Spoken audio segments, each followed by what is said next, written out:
changes to the suspension. You can see them in the actual body of the car. Were there changes to the actual shock absorbers and other things? We have changed the shock absorber, the anti-roll bar system. We have changed some rubber junction in this part in order to have less noise, more comfortable, and we have changed the setup of the damper and also the spring in order to have a better balancing due to the different aerodynamic, different weight, and also different power that is available. And this kind of car must be really set up in order to have the best choice considering everything. About we have moved from engine, now we go to the other part of the powertrain, that is a gearbox.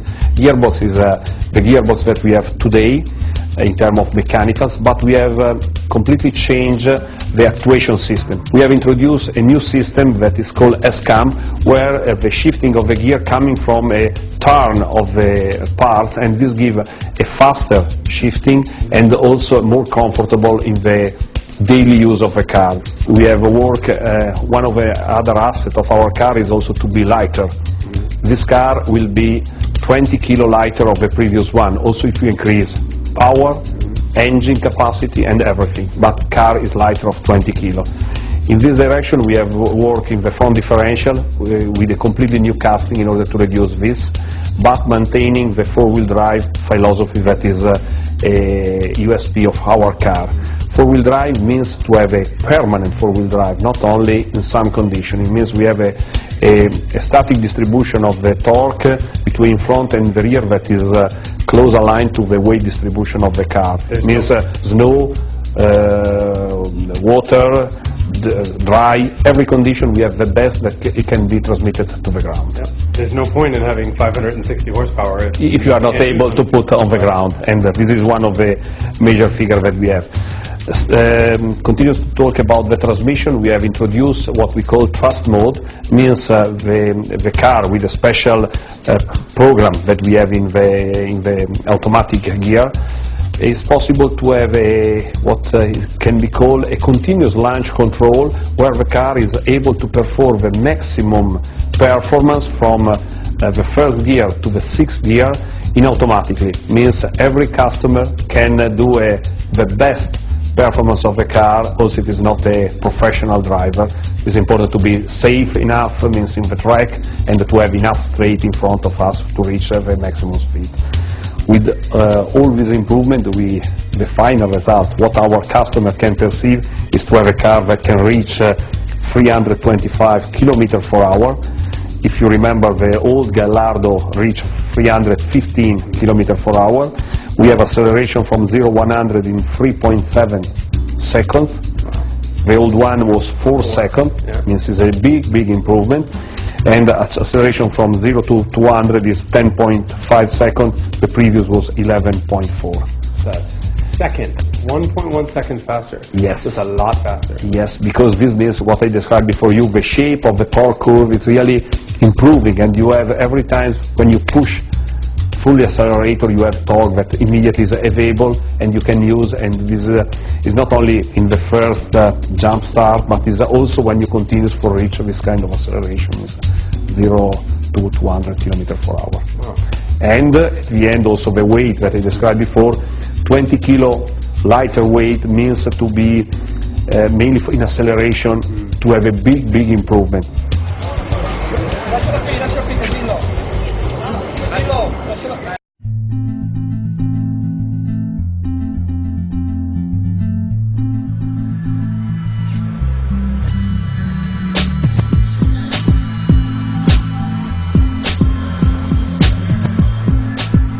Another important issue that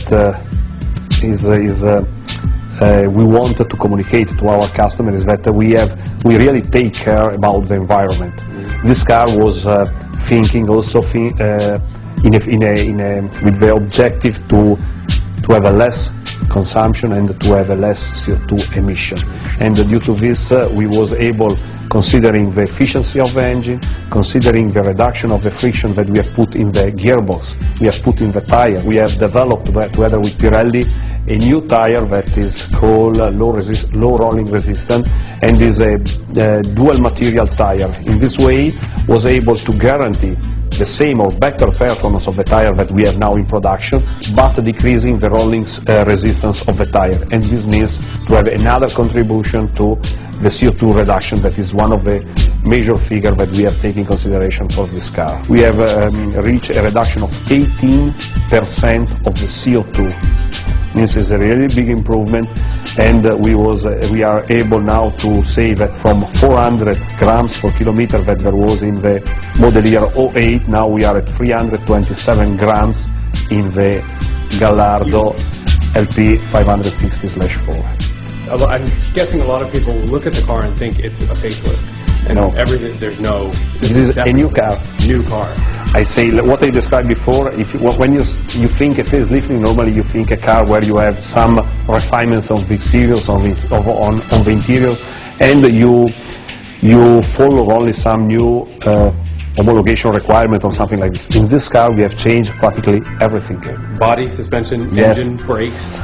The results say to everybody that the car is different because the result is really different, and the result is not only to put 30 horsepower more.